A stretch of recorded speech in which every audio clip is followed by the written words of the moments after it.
Okay, greetings everyone. Now we're going to build on our previous work. Remember, in the last lesson we learned why this formula holds, which means why is it that the measure of one interior angle for a regular polygon of n sides is given by this formula, 180 n minus 2 divided by n. Remember, we tabulated that and we got all these results. And what I'm going to show you in this lesson is how do you create a regular polygon of a given number of sides. So for the sake of simplicity, let's actually create ourselves a regular hexagon. And if you look at this chart, it tells you the angle measure for one interior angle is 120 degrees. So I'm going to show you how we do that. You go to your segment tool, and it is very important you understand how your tools work, because the computer is going to be watching you as you're creating it, and it will open exactly the manner that you have created it. So I urge you to pay attention to what you're doing. So I go to the segment tool and I go from right to left. Okay, so I have to remember that because that's how my polygon is going to open. Put the right point first, left point, and then the hexagon is going to open upwards. So what we do is we need to rotate this segment around this point by 120 degrees to get a corner.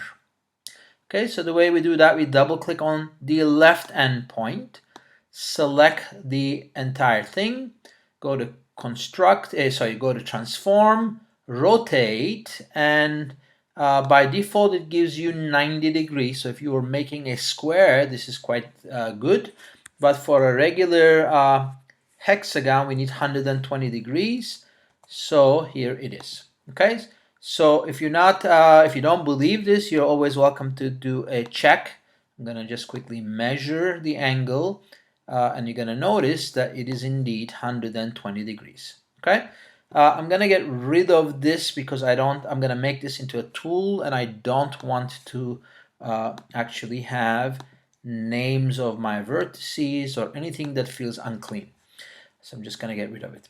So we're gonna continue this. Now this is gonna be the center of rotation. I double click on it. I select the other the segment and the other endpoint. Go to transform, rotate.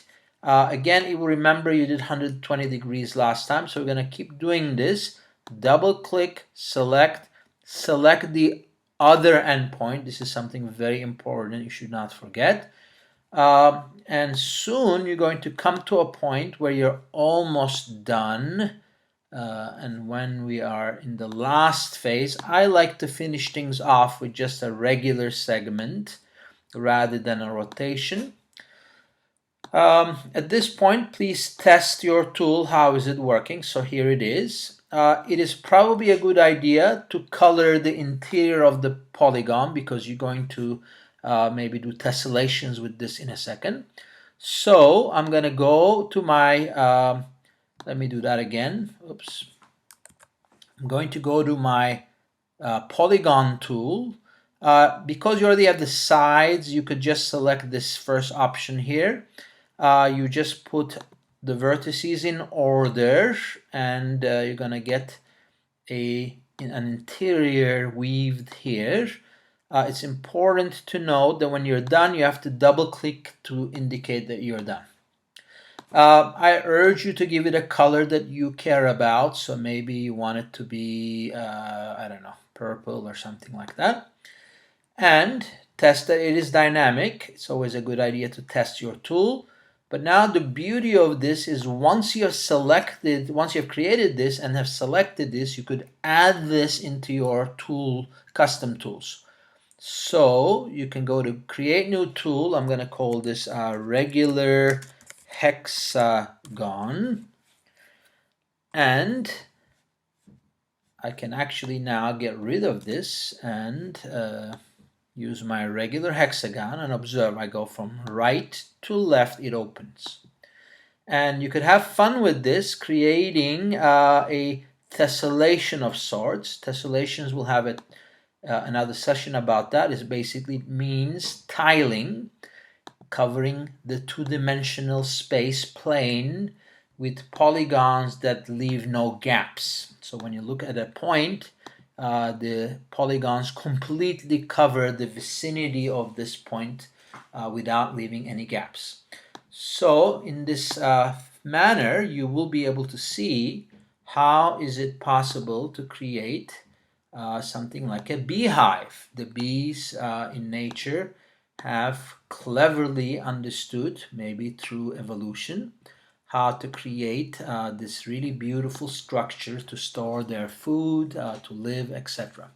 Okay, so this is how you create a regular polygon. If you wanted to have an octagon, the only thing that will be different in the process is whenever you're entering your angles, instead of 120, you would have entered 135, etc.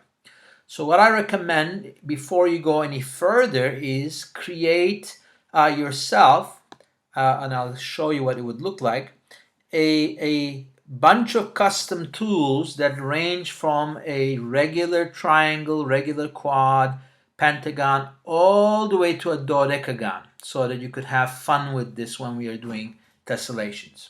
Okay, so this is the method to create a regular polygon.